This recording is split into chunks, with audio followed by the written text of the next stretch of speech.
Good morning बच्चों, how are you? कैसे हैं आप सब ठीक हैं? घर पे रह के अपनी पढ़ाई को ध्यान से पढ़ रहे होंगे, स्टडी कर रहे होंगे, होमवर्क कर रहे होंगे और टॉपिक्स को समझ रहे होंगे। तो ये करना बहुत ज़रूरी है। तो आज हम स्टार्ट करते हैं फिर से। जो टॉपिक हमारा कल का था उससे कंटिन्यू करते हुए। तो कल का टॉपिक था हमारा इंटरनेट और www। तो उसमें अब एक सब टॉपिक है, दैट इज़ URL। हम एक URL के बारे में पढ़ेंगे। What is URL? A uniform resource locator. इसको हम शॉर्ट फॉर्म में बोलते हैं। URL is the address of a document we find on the www। Means if you want to visit any website and open some information, then you have to click on some links and then again some links, and this process have goes to a last page of the address, that is called URL. Means if you want to open some like google.com, then index, then you have to again some topics, तो then again some topics। तो जहाँ पर जाके आपका HTML,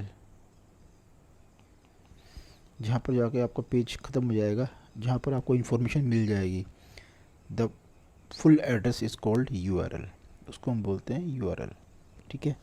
तो ऐसे ही जैसे ही आप कोई भी साइट ओपन करेंगे, you have to click some in options, then gain on options. तो उसके जो एड्रेसेस हैं, जितनी बार आप क्लिक करेंगे उतनी बार आपके स्लैश होने के बाद एक टॉपिक का नाम आएगा और वो स्लैश आपका कंटिन्यू होता रहेगा। तो जब आपका एंड हो जाएगा, इन्फॉर्मेशन आपको मिल जाएगी, देन द होल एड्रेस, ये एड्रेस कहाँ दिखेगा? जहाँ आपका ब्राउज़र में एड्रेस बार होता है, उस एड्रेस बार में आपको URL के बारे में मालूम चल जाएगा कि आप कहाँ तक जा चुके हैं।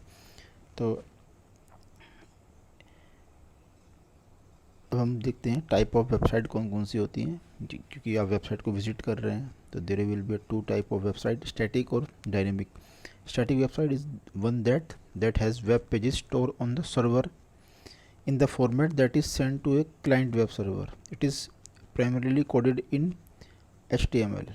तो स्टैटिक जो वेबसाइट वो होती है जो एक आपकी HTML फॉर्मेट में बनी होती है, और देर will be a fix format कि आपका जो ब्राउज़र जब उसको एक्सेस करेगा तो वो उसी फॉर्मेट में ब्राउज़र को सेट कर दी जाती है। That is called static. Dynamic, a dynamic website is one that changes and customize itself frequently and automatically based on certain criteria।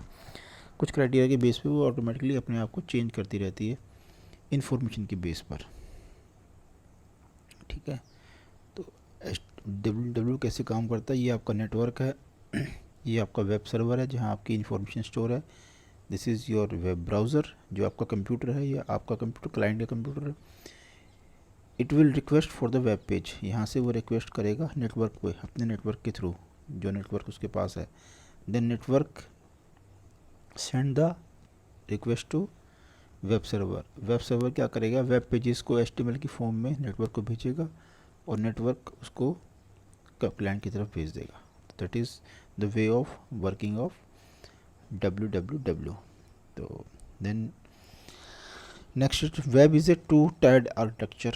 इसमें एक तो होता है वेब ब्राउज़र और एक होता है वेब सर्वर। वेब ब्राउज़र आपके क्लाइंट कंप्यूटर पे होता है, वेब सर्वर जहाँ पर इंफॉर्मेशन स्टोर होती है। तो वेब सर्वर का काम क्या है कि जितनी भी रिक्वेस्ट वेब सर्वर से आ रही है उसको फुलफ़िल करना।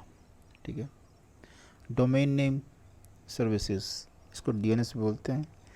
इसका एक सबसे बड़ा फंडा ये है कि when ever you open the website, आप कोई वेबसाइट ओपन करते हैं तो दैट इज़ आप उसके नाम से उस वेबसाइट को ओपन करते हैं, बट एक्चुअली जो सर्वर पे जो स्टोर होती है वेबसाइट्स, वे नाम से स्टोर नहीं होती है, they are store with the IP address. हर वेबसाइट का एक IP एड्रेस होता है,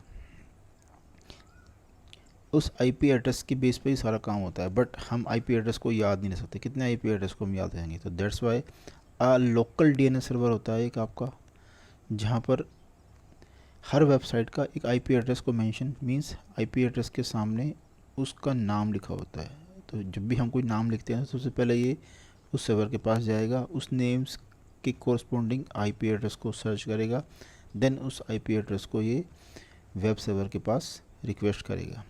ठीक है। तो दैट इज़ द प्रोसेस। तो दैट इज़ कॉल्ड DNS। इसको ट्रांसलेट बोलते हैं, translate human readable domain name to machine readable address, ठीक है, ह्यूमन रीडेबल नेम को मशीन रीडेबल एड्रेस में चेंज करता है, दैट इज़ द प्रोसेस।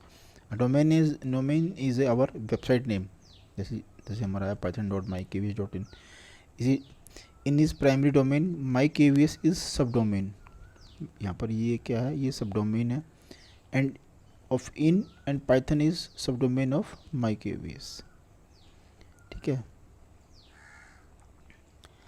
तो हमारा जो डोमेन है वो एक्चुअल में इन है, ठीक है, in is the primary domain, ये इन है, इसका सब डोमेन mykvs और इसका सब डोमेन पाइथन। जेनरिक कुछ आपने देखे होंगे, जेनरिक डोमेन नेम है, .com होता है कमर्शियल साइट के लिए, .edu एजुकेशनल साइट के लिए, .gov गवर्नमेंट के लिए, मिलिट्री के लिए, नेटवर्किंग साइट्स के लिए, ऑर्गेनाइजेशन के लिए, और कंट्री स्पेसिफिक होते हैं तो .in इंडिया है, .us फॉर यूनाइटेड स्टेट है, these are the generic domain name, ठीक है। URL हमने ऑलरेडी पढ़ा था, तो यहाँ देखेंगे URL में ये तो होता है protocol, this is called protocol, this is sub domain, this is domain name, this is path, actual जहाँ पर इंफॉर्मेशन स्टोर है, ये आपकी एक्चुअल इंफॉर्मेशन स्टोर है, ठीक है, इस प्लेस पे actual information, that is a URL, uniform resource locator. यहाँ पर क्या चल रहा है, is an IP address same as URL? No, an IP address is a unique number that is assigned to each device. On the World Wide Web, a domain name is assigned a unique IP address and when entered, DNS translate into an IP, ठीक है, ये हम already देख चुके। Email आपको पता ही है, short for electronic mail है। ईमेल और email is information stored on computer that is exchange between two user over telecommunication. It is a fast and efficient way to communicate with friends and colleagues. We can communicate with one person at a time or thousands. We can receive and send files and other information. तो ये हम email से कर सकते हैं, सभी को पता है। ऑटोमेटिक डिफ़ॉल्ट रिप्लाई कर सकते हैं, ऑटो फॉरवर्ड एंड रिडायरेक्शन कर सकते हैं, facility to send copies of message to many people, एक साथ को कोई भेज सकते हैं, automatic filing and retrieval of message कर सकते हैं, address can be stored in address book हम कर सकते हैं, notification if message can not be delivered. तो ये काम आपके हैं ईमेल के। बाकी सेंड एंड रिसीव ये बेसिक फंक्शन है, send and receive mail message, save message in A file, print mail, reply to mail और attach a file to a mail. तो for the today that is enough, you have to prepare your notes and tomorrow there will be a live class using Google Meet. तो everybody should be ready at 9, आपका 9 बजे से आपकी Google meet की class होगी, तो everybody आप सभी तैयार रहेंगे। मैं लिंक सेंड करूँगा बिफोर 15 मिनट बिफोर, और हर एक को ये ज्वाइन करनी ही है, otherwise there will be a message to your parents, हम पेरेंट्स को एक मैसेज भेजेंगे। तो 6 आप लोग 6 हैं, 6 के 6 लोग आप ज्वाइन करेंगे। Thank you.